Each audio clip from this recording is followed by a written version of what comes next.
बिस्मिल्लाहिर्रहमानिर्रहीम। ज़रई अराज़ी की तक़सीम के दौरान तैयार होने वाले नक्शा जात, नक्शा अलिफ़, बे और जीम के बारे में गुफ्तगू करने की कोशिश करते हैं जी।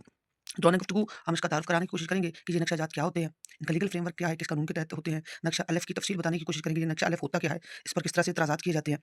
और नक्शा बे वो क्या होता है, उसकी लीगल वैल्यू क्या होती है। उसके बाद नक्शा जीम के बारे में गुफ्तगू करेंगे और इसके बाद डिलीवरी और पोज़ेशन के बारे में बात करेंगे। फिर इसका एक कंपैरिज़न जो है वो ड्रा करने की कोशिश करेंगे कि इनके दरमियान तक़ाबुली जायज़ा लेंगे। और उसके बाद इसका जो टिप्स हैं वो बताने की कोशिश करेंगे कि दौरान नक्शा अलिफ़, बे और जीम के दौरान कार्रवाई आप किस चीज़ का ख़्याल करेंगे और इसके बाद हम इसका जो है वो कंक्लूज़न ड्रा करेंगे।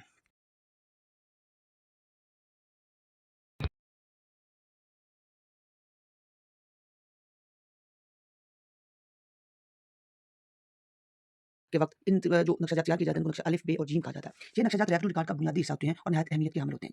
ये पंजाब लैंड रेवेन्यू एक्ट 1967 के तहत तैयार होते हैं जी और इसकी तमाम तर कार्रवाई तक़सीम अराज़ी की इस कानून के तहत होती है। लीगल फ्रेमवर्क के बारे में गुफ्तगू करते हैं जी कि जी ये ज़रई ज़मीन की तक़सीम का अमल जो है वो पंजाब लैंड रेवेन्यू एक्ट 1967 और पंजाब लैंड रेवेन्यू रूल्स 1968 आपको बेहद वक़्त ये दोनों चीज़ें देखनी होंगी कि पंजाब लैंड रेवेन्यू एक्ट और पंजाब लैंड रेवेन्यू रूल्स ये दोनों बेहद वक़्त काबिल अमल होते हैं जब ज़रई अराज़ी की तक़सीम होती है तो।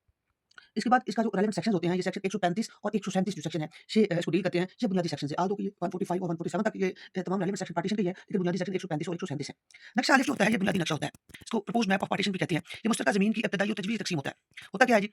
हर शरीक का इसमें मुजवज़ा हिस्सा दिखाया जाता है। शरीक मतलब जो तमाम मुश्तरका खिवटदारान, पत्तीदारान होते हैं, जो उस खिवट में मुश्तरका खातेदार होते हैं, उनका जो मुजवज़ा हिस्सा होता है, यानी कि ये बंदा इस रकबे में इतना मालिक है। मतलब एक खिवट जो 10 मुरब्बे की, 10 एकड़ की या 10 कनाल की हो सकती है, इससे कम या इससे ज़्यादा भी हो सकती है। उसमें जितने हिस्सेदार हैं, हर हिस्सेदार का इस खिवट में कितना हिस्सा है। फलाँ बंदा इतने कनाल का मालिक है, फलाँ बंदा इतने मरले का मालिक है, फलाँ बंदा इस हिसाब से इस खिवट में मालिक है। और इसके बाद रास्ता, पानी, खाल और हदबंदी वाज़ेह की जाती है कि इसमें कहाँ पर खाल है, कहाँ पर पानी का रास्ता है और इसकी हदबंदी क्या है, ये वाज़ेह की जाती है। इसको प्रपोज्ड मैप भी कहा जाता है और ये बुनियादी नक्शा होता है। इसके बाद ऑब्जेक्शन जो है नक्शे वाले पर लगाए जाते हैं। फ्री कैन नक्शे वाले पर एतराज़ आप दायर कर सकते हैं। ठीक है जी? इसमें क्या होता है कि जी ये इसने गलत तैयार किया जी नक्शा पटवारी साहब ने। रेवेन्यू अफ़सरान जो होते हैं उस एतराज़ात को सुनते हैं और उनकी बाकायदा तौर पर जाँच करते हैं। ये सबसे अहम मरहला होता है। ये आपकी तक़सीम का जो तरीक़ाकार होता है, उसका बुनियादी ढांचा है, उसको मुतय्यन करता है। इसके बाद जो नक्शा आता है जी, उसको नक्शा बे कहते हैं। मॉडिफाइड या अप्रूव्ड मैप भी इसको कहा जा सकता है। यानी कि दौरान नक्शा अलिफ़ पर आपने जो एतराज़ात उठाए होते हैं, यानी कि जी आपने उठाया कि आपने यहाँ पर इस बंदे का रकबा ज़्यादा लिखा है या कम लिखा है, या ये आपने खाल की या बाकी चीज़ की ये तफ़सील आपने गलत लिखी है। ऐसे ये आप एतराज़ करते हैं। तो फिर उस एतराज़ को जो है वो देखा जाता है, समझा जाता है, मान लिया जाता है या नहीं मान लिया जाता है। अगर मान लिया जाता है तो उसमें नक्शे में तरमीम कर दी जाती है और फर्दर उसमें मॉडिफ़ाई कर दिया जाता है।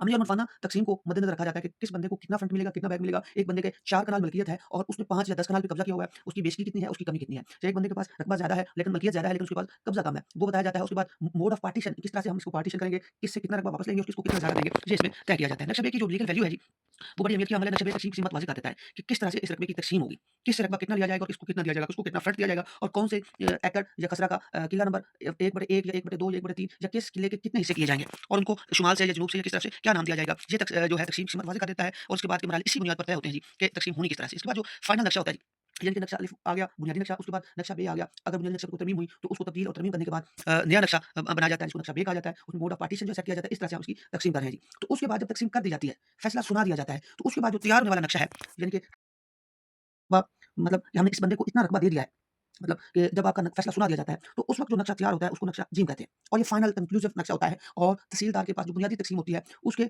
बाद ये जो फैसले के बाद तैयार किया जाने वाला नक्शा, नक्शा जीम होता है कि जी, ये नक्शा ये फाइनल है। इसमें मुतय्यन कर दिया जाता है, तक़सीम मुकम्मल होने के बाद हतमी नक्शा होता है। इसमें नए खसरा नंबर से किए जाते हैं। देखिए 1 से 25 नंबर तक बुनियादी तौर पर खसरा जात होते हैं, ये किला जात आप उसको कह सकते हैं।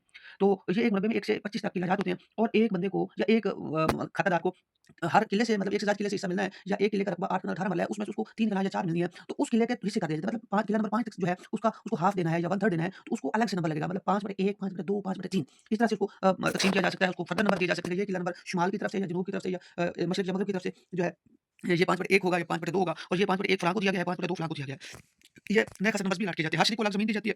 मुख्तलिफ़ वंडा जात तक़सीम के लिए जो दरख़्वास्त गुज़ार होते हैं, अगर एक से मतलब एक वंडा उनका बना दिया जाता है कि जो दरख़्वास्त दे रहे हैं उनका वंडा नंबर 1 है और जो दूसरे होते हैं रिस्पोंडेंट्स उनका वंडा नंबर 2 है। मतलब दूसरे फिर ऐसे ही रह जाते हैं कि वो बाकी जो तमाम रकबा बचा है, वो तमाम उसको शेयर करेंगे। अगर दरख़्वास्त के दौरान कोई रिस्पोंडेंट या मसूल अल-फ़रीक कहते हैं कि मेरी भी तक़सीम किया जाए, तो उसका भी अलग तौर पर वंडा बना दिया जाता है। तो ये जी कंक्लूसिव नक्शा होता है, नक्शा जी। इसके बाद कब्ज़ा दिया जाता है, डिलीवरी पोज़ीशन होता है। तो जो उसका बुनियादी बात है, नक्शा जी की बुनियाद पर कब्ज़ा भी दिलाया जाता है। यानी कि नक्शा जी फाइनल होता है, फैसला के बाद फैसला तहसीलदार लिख देता है कि फलां दरख़्वास्त थी, फलाँ इसका उन्वान था और इसमें इतना रकबा था और इस तरह से फलाँ-फलाँ आए, फलाँ ने दरख़्वास्त गुज़ारी, फलाँ वसूल अदा हुए और हमने इसको इस तरह से फ़ैसला सुना दिया। फ़ैसले की तफ़सील के बाद जो मुंसलिका नक्शा होता है जी, उसमें बताया जाता है कि फलाँ शख़्स को किला नंबर फलाँ दिया गया है और इस साइड से दिया गया है, फलाँ शख़्स को किला नंबर फलाँ जो है इस साइड से दिया गया है। इसके बाद जो है वो उसकी अगर अपील नहीं होती है, अपील का फ़ैसला हो जाता है, तो उसी नक्शा की बुनियाद पर यानी कि नक्शा को देखते हुए हर बंदे को उसका कब्ज़ा दिलाया जाता है। जिस तरह से उस नक्शा में किसी का कब्ज़ा मेंशन होता है, उसी के हिसाब से उसको कब्ज़ा दिया जाता है। तो छोटा सा कंपैरिज़न ड्रा करने की कोशिश करते हैं।